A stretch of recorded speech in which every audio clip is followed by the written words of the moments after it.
Welcome back to my channel. We've got a great one today. Let's talk real estate metaverse and what's going on there. For this, I've got Kristi Waterworth. She's with the Motley and she's my go-to when it comes to crypto, NFTs, and the real estate metaverse. So she has a lot of great information for us. So make sure you check out the video and give us a like while you're there. Now, if you're new to my channel, my name is Joe Killinger. I've been a real estate entrepreneur for over 20 years, and I use this platform to bring on guests like Kristi.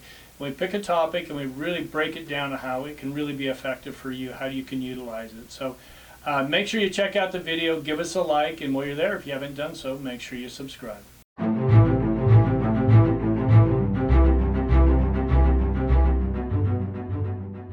Well, Kristi, thank you for coming back on the show. I appreciate you and you take the time to do this. I think we're due for an update on what's going on in real estate in the metaverse. And when I think of this, there's only one person for me to go to. So thank you for coming on today.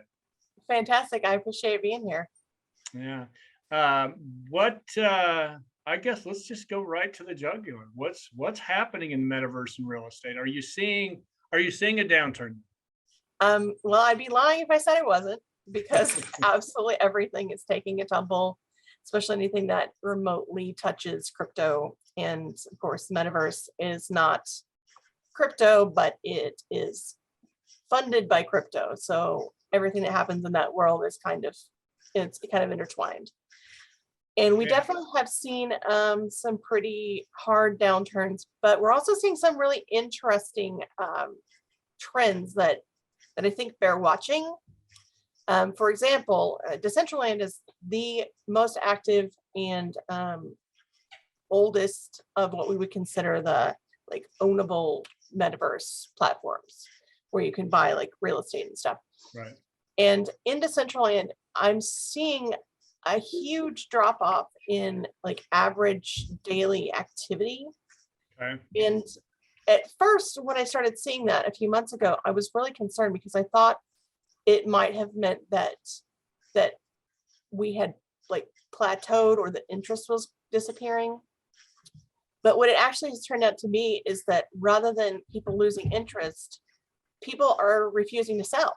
They're holding, and they're not just holding, but they're holding and they're building. So they're creating all of these things and putting in all kinds of new environments and different kinds of things that participants can do, and ways to make money, and all these different kinds of businesses.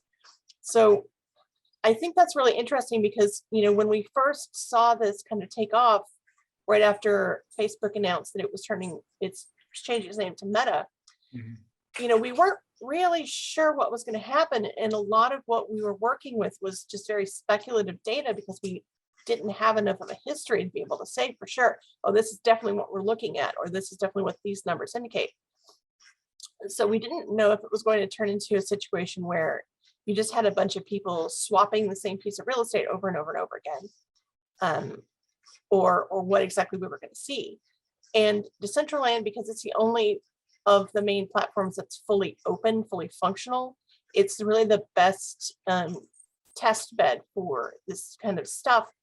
And what we're seeing is, of course, prices are through the floor right now, just like everywhere else. It's not real estate real world real estate prices are starting to drop a little bit, but unlike real world real estate, you can't live in Decentraland. You might want to, but you can't.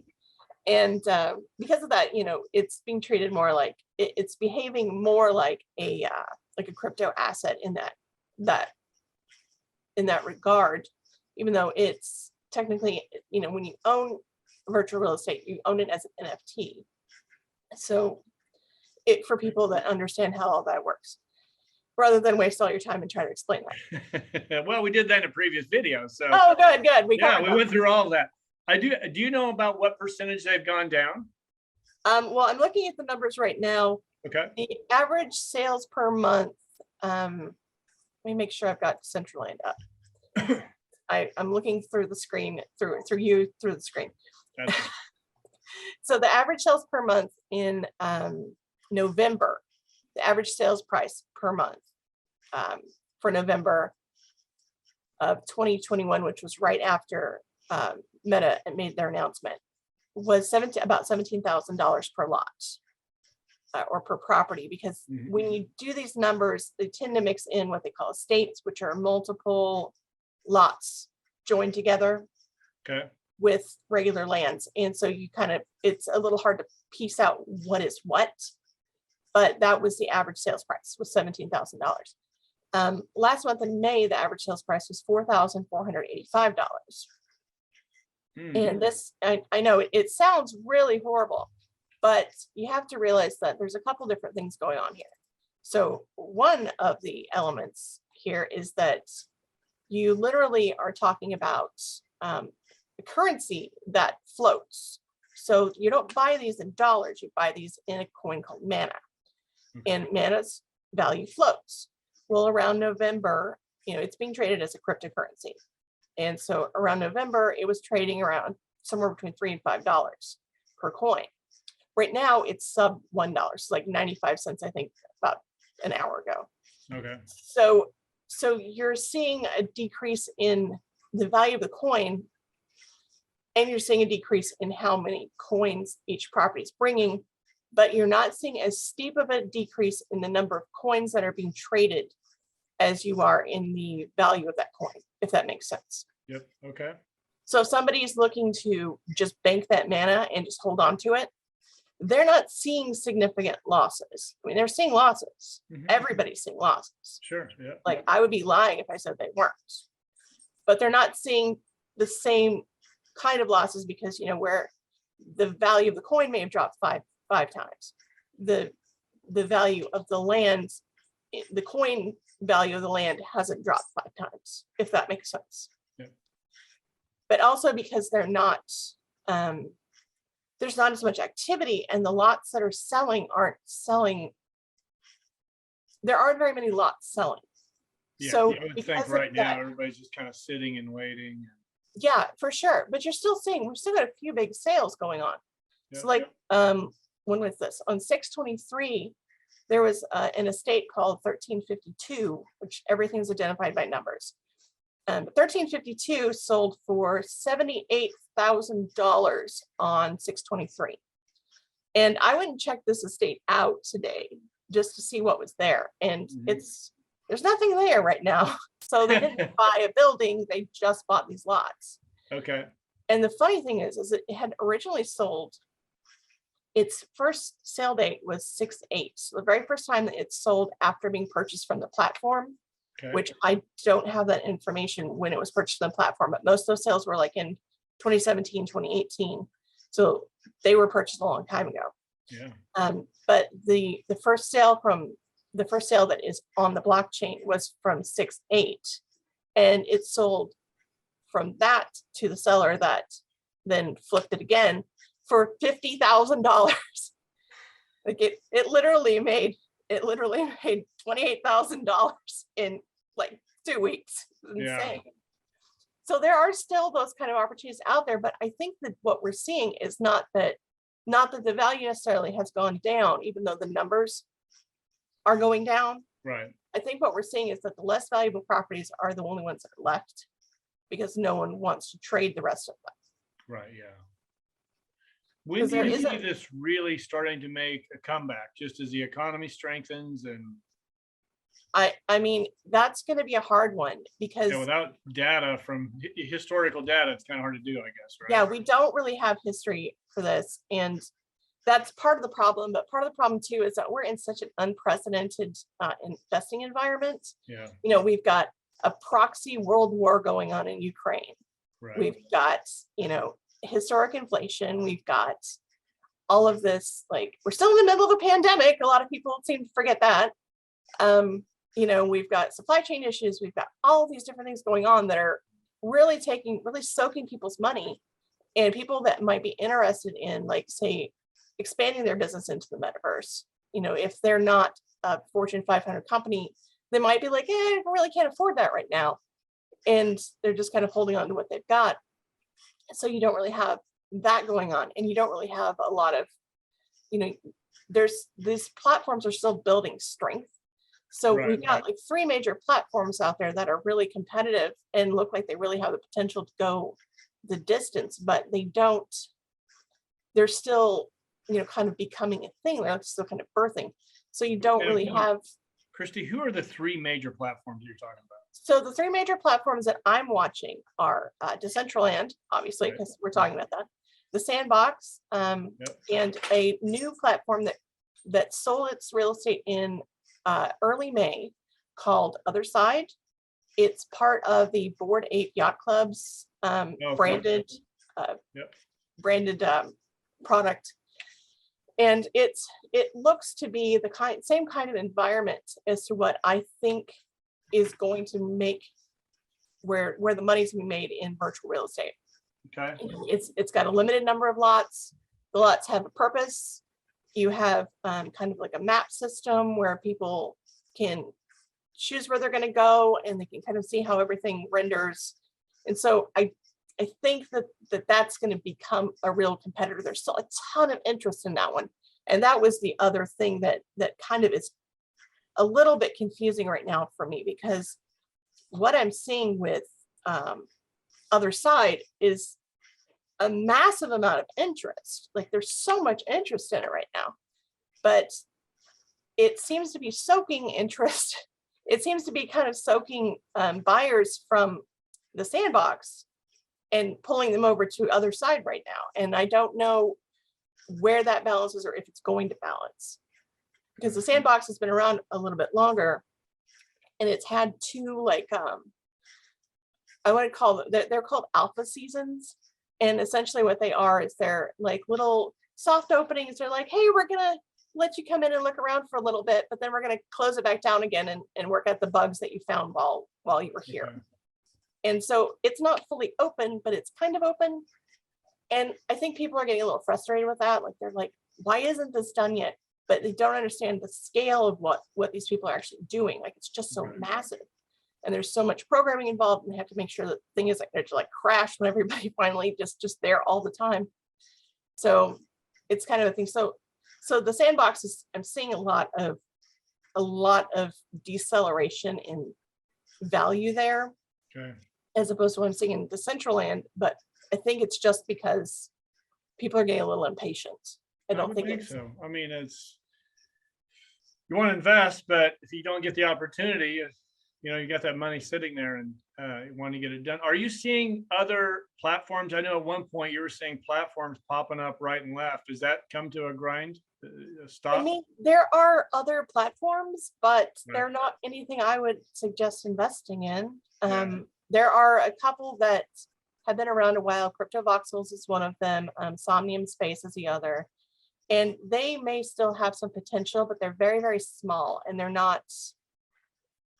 They're the kind of platform you would use if you wanted for something very specific, a very specific user experience. They're not the kind of platform you'd use if you wanted to have a community-based user experience where, like, you have like they had Fashion Week in Decentraland. That was great. So you had all these different brands. You had this like whole area that was all like fashion shows and all these like little stores. It was like a mall, and but it wasn't just like tiny. Like, this was a huge area. So they can do like community-based things because of the way that the world is built. So it isn't just like the place that you own isn't just the only thing you see. Like, you see everything around you. And so in those kind of places, like right now, Pride is going on. So Pride in Decentraland is kind of really neat. And they're doing like all of these like huge Pride parades that have all these like crazy floats and all of these different shops and all these things going on. And it's not just like on one parcel, it's just like all over the place. And that's kind of the benefit to more of a community-based platform. You have so much more that you can do, and you can work with your neighbors, and you work with other brands, and everybody can kind of work together and build like big events that bring a lot of people in. That's such an interesting concept. I love it. Are the big brands, I know at one point Gucci and a few other brands or Tiffany, I guess, were buying in. Are you still seeing that? Because I think if they are, what a great time to be buying in. They really are. And you're not just talking about fashion anymore. Like Hyundai just opened a platform for one of its new cars. Your car from there? You can't buy a car directly from there, but you can go there and you can see the information on the car. And then there's like a little button where you can click to go to the website. So kind of, but That's no. brilliant. I mean, they don't have it's not set up yet to accept credit cards. So, Sure, yeah, but yeah, that's brilliant because I really think the whole model with cars has got to change. And oh, for Elon sure. Musk, love him or hate him, the way they've done Tesla is he doesn't have a boatload of inventory sitting around on a lot. Order it and it comes in a few weeks. I don't know why all the big companies are building all these cars and letting them sit on lots when they could cut all that overhead. Well, and you've been to a car lot, I'm sure. They're the Oh most yeah. unpleasant places on earth. Oh, you feel so, yeah, it's you're just waiting to get screwed, right? You Yeah, just basically, what am I gonna I've get my walked in. emotions out of it? I've walked into car lots before and I've been like, this is how much I can spend per month. I need financing. This is how much down I have. This is the car I have to trade in. Yeah. Like had everything lined out and it still took 6 hours. Yeah, it just, And it's like, why? This is unnecessary. This is so unnecessary. And that's, Yeah. of course, this is a totally different topic, but that's one of the reasons why Carvana might be a really good. oh, I think, Probably yeah, look any of into those platforms should be on there because I think it would make it so easy to really buy a car. And it would be, I just don't understand why you've got, I mean, obviously for used cars, you have to have this place. Oh, For sure. new cars, why keep building new cars just to, spec build when you can order it? Well, and even if you do build the cars, just keep them somewhere centralized and then ship them when you're ready or whatever. Yeah, But yeah, just eliminating all of the hassle would, right. because these people, I feel like they don't understand Generation Z. Well, yeah. These kids Well, are not I going to think wait for a just car. They don't basic care, business. Make it easy for somebody to buy your product. right? And these platforms for something like what Hyundai's doing is it just makes it so much easier. Oh, sure. And Honda had one a few months ago that they did a car launch there too. Did they? And with Yeah. I want to say it was an Acura. Yeah. I went to this car launch. I just don't remember. 'Cause I'm in Decentraland so much that Oh yeah. things kind of run together. Now you But don't need to. And here's you're going to know how my age. You don't have to have the goggles on or anything like that. You just go around and watch on your screen, right? Yeah, just log in on your computer. It's play.decentraland.org, and you can come in as a guest, or you can register a wallet so that you can store things that you earn or buy or win or whatever there. And you can also put like money in the wallet, like crypto money. You put cryptocurrency into your wallet and use it to make purchases or whatever. And then it's all right there together. But you don't have to, which is the great part. But when you're going to like events like car launches and things, a lot of times there are freebies, so like giveaway items, and those, if you have a wallet, you can get those and they're free, and they're fun. They're like I went to the launch of it was during Fashion Week. There was an eye cream that was launched, and and you literally went into the building, was shaped like just a big bottle of eye cream, which was very strange. And but exactly what the platform is for, like when people just build like very boring buildings, like this is why are you here? And so we went into this giant bottle, and it had like a bigger like arena area inside where they were playing videos and stuff, and they had some activities that you completed. You got this like little aura that you could put on your avatar, and it would make them all sparkly. Now, can you redeem this stuff at a brick and mortar store then? So that's an interesting question. There are so many ways that the metaverse is interfacing with real life. A really good example, during Super Bowl, Miller Lite had a virtual bar. Mhm. And everybody said, this is ridiculous. Why is there a virtual bar? But the thing is that they were doing real world giveaways. So they would give away beer, like coupons for beer or cases of beer to people who, they had to age verify, of course, but to people in the real world, if they won prizes or if they, participated in certain kinds of things. And of course, it wasn't just Miller Lite. It's doing that. Other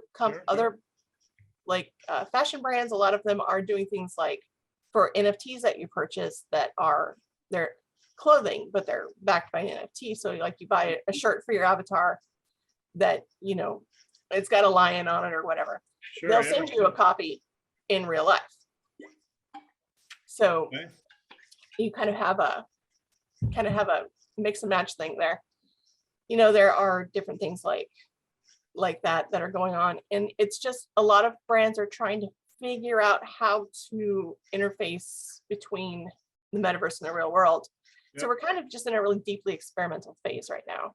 Yeah, I still think, I kind of think is the real market when it comes back, as it will. You've been through how many of these cycles, right? Oh yeah, for sure. Real world will start coming back. I think people will jump right back into this stuff. So I think if, a portion of your investment portfolio, not all of it, throw some in there and something, but, make sure you're doing your homework. And I think it's something that you should be at least trying and learning. Yeah, I think so. And the other thing that's really important to understand when you're investing in metaverse real estate is that it can be a passive investment, but it's not a flip type of investment. Right. So it's not a buy and sell kind of thing. You need to be active in the community or doing something to promote the community, because it's feeding your own self-interest. The more you grow the community, the more interest there is, the more value that your limited number of lots are worth. What a lot of people are doing who want to invest but not actually participate are acting as lease agents. So Okay. they're buying lots, and they're like, okay, so if they're recruiting companies, like, okay, so if guest wants to come in and build a little shop, they don't necessarily want to commit right now, or they're not even sure where a good spot would be for them, because they don't have the manpower or the internal knowledge. Mm-hmm. So instead they turn to a metaverse investor who might have property that they own. They might have developers on staff who can help develop projects. So obviously you don't need like building permits or Right. sewer connections or any of that kind of thing. So it makes it a lot easier. They're basically graphic designers who understand how 3D environments work. And so they have all these people under the same roof. These are, of course, a lot of these are virtual companies. So Yeah. they're under the same umbrella, and they help businesses find their fit inside the metaverse. And those guys are doing really, really well right now. I was reading an article a couple of months ago. It's dated May 9th. So I guess it was last month. There's a company called AdMix that has been investing in the metaverse since 2017. And this guy was talking to Fast Company. And he was talking about how much money that he makes every month off of his lots. And I was really surprised, because we've not been able to get a lot of good data on how much these things are actually renting for. Mm-hmm. Like I have one billboard company that was willing to disclose that information to me, and he was renting for like about $2,000 a month for his billboards. And, I was pretty impressed by that. I was like, wow, that's like real world billboard money. Yeah. But this gentleman was telling Fast Company that he actually rents his real estate for upwards of about $60,000 a month. And, of course, that includes design. Yeah. Services, but still, like, we're talking about a lot that he might have given, $10,000 for. Even if he bought at the top of the market for $17,000, that's going to return so fast. Who cares? Yeah, not too bad, is it? Well, I think it's going to be just like regular real estate. It's location, location, location. So he probably got in early and bought the right location. So the traffic count going by there, for a brand, it makes sense. For sure. And the part of the problem is it's really hard to quantify a lot of these things right now, because the tools aren't there. Like a company that I have worked with before called Whale Analytica, they just recently had figured out a way to monitor traffic, but it's been really difficult. It's been like one of the holy grails of the metaverse, is figuring out how to monitor traffic data. And somehow Whale Analytica has figured this out. And I've seen their traffic maps, and they're really cool, because for the first time you can be like, oh, that's where everybody is. Yeah, that's exactly what, as an investor, you're going to want to take a look at that. Absolutely. But you have to remember though, that you can also just literally, like on your website or on your branding or whatever materials you're putting out, you can put just the coordinates to your your location, and people can just go straight to that. Like they don't have to, there's no like, you don't have to walk or whatever, you just teleport. So they're building the infrastructure out to actually make sophisticated investments. Yeah. Eventually, I guess. Those But, yeah. guys at Will Analytica have been doing a lot of math for a while now, and God bless them. This is interesting stuff, and I do agree with you that it is going to come back. I just think it's everybody is kind of, they're more focused on food and gas right now. Oh, sure. Yeah, so it'll be a good one. But well, Kristi, thank you very much for all this information. It's I'm sure we'll do this again in a few months when things change, and you can keep us up on what's going on in the market. So thank you for coming on today. More than happy to. Thanks for having me. You bet. And for those of you who are watching, if you want to reach out to Kristi, I'm going to put her information down below so you can reach out to her, and make sure you get on the Motley Fool and check that out. And also, when you're watching this video, when you're done, make sure you subscribe and like the video. Thank you.